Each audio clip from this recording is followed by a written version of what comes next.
வான் சுமந்த வெண்ணிலவ வெண்ணிலவ தான் சுமந்த பெண்ணிலவே பெண்ணிலவே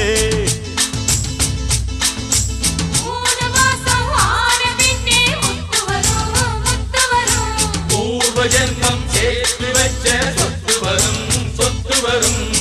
வெள்ளிமணி தொட்டிலொன்னு விட்டத்தின் மேலே மாட்டிடணும் தங்கமணி கண்ணுறங்க தாலேலோ பாடி ஆட்டிடணும் அடிவாடி ரங்கம்மா திருக்கோடி அங்கம்மா பாரவராயருக்கும் வாடிக்கும் வாரிசு வந்தாச்சு அடிராக்கு முத்துராக்கு புதுராக்கு